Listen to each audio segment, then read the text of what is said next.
that you're here. If you are new here, make sure you press the subscribe button below so that you can stick around and see more videos from me.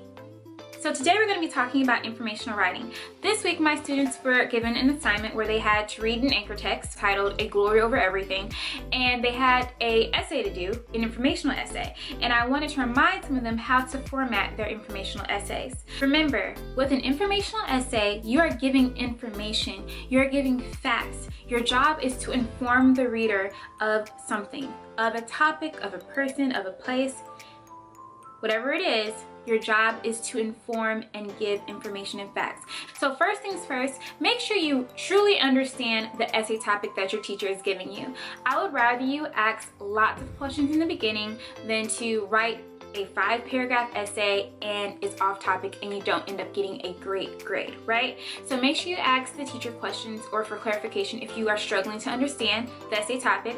Or what you could do is complete a do-what chart where you basically break down the writing prompt, you extract the verb and the noun, and it'll make it more clear for you. All right, so I typically tell my students that a good essay is around 4 paragraphs. With that being said, quality is more important than quantity. If you can write a 3 to 4 paragraph essay, that is amazing. That is way better than writing an 8-paragraph essay where you basically don't talk about anything and your ideas aren't very clear whatsoever. So remember, quality over quantity. More is not always the best. All right, so let's get into our essay outline. So paragraph number 1 is always your introduction. The way I describe the introductory paragraph of an essay, it's basically like a preview to a movie. The movie producers don't give away too much. They give you just enough information that would make you want to go see the movie in theaters, right? Same thing for an introductory paragraph in your essays, all right? You want to give enough information, but not everything. The first thing is your hook. The hook is the very first sentence of your introductory paragraph. The purpose of the hook is to hook the reader in and basically grab their attention so that they will continue reading your essay. There are many different types of hooks.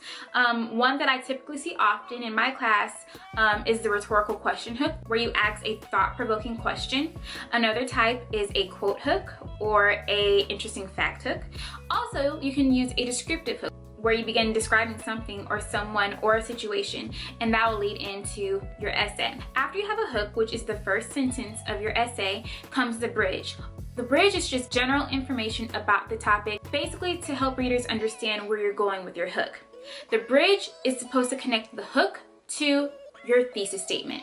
It's very important that you make your thesis statement clear and concise. Basically, you're going to make a statement and you're going to use details from the given text to support that statement. In my students' case, their essay topic is explain the importance of freedom to Harriet Tubman. So their job is to explain why freedom was so important to Harriet throughout the text that we read this week. In a way, your thesis statement should sort of kind of restate what the original prompt was.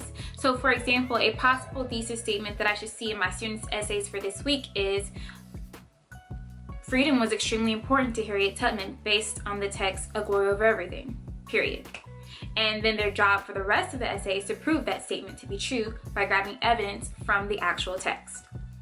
All right, so after your introductory paragraph comes your body paragraphs. The purpose of body paragraphs is to support your thesis statement.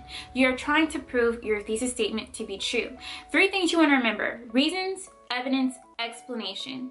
When you give a reason, the reason needs to not be your own opinion, but it needs to be based on the text. You will support that reason with textual evidence. When you're writing textual evidence, make sure you give credit to the source. So for example, I should see statements like, according to the text, based on what I read, the author states. Those let me know that you're getting this information from the author of the text or the source. Last thing, make sure you explain your ideas and how they connect back to your thesis statement. It's not very good to just give me a whole bunch of textual evidence and reasons from the text, but not elaborate on them. Further explain how this evidence supports your thesis statement or how your reasons you've included in your body paragraph support your thesis statement. Make sure you explain that so the reader can understand how your ideas are connected. So after you give about 2 or 3 body paragraphs, the last paragraph of your informational essay is your conclusion paragraph. Make sure you use a transitional phrase such as all in all, to sum it up, in conclusion, when you are writing your conclusion paragraph to let readers know that you're about to end your essay and to sum up your ideas, right? The purpose of your conclusion paragraph is to remind readers of all the points you mentioned in your essay and also to drive your thesis statement home. All right, it needs to be extremely clear. I like to tell my students that sometimes in your conclusion paragraph, you can even restate your thesis statement in a different way, just to remind readers of the point that you're trying to make. And last but not least, before I go, before you press that submit button or you turn in your paper, make sure you proofread your work. Sometimes when we're rushing and we're super excited to write an essay, we make some spelling mistakes or even punctuation mistakes or capitalization mistakes. Make sure you proofread your own work before you turn it in. Mistakes that you may have made in the writing process, you'll be able to catch those mistakes and revise them and make corrections. Alright guys, well I hope this video was super helpful for you.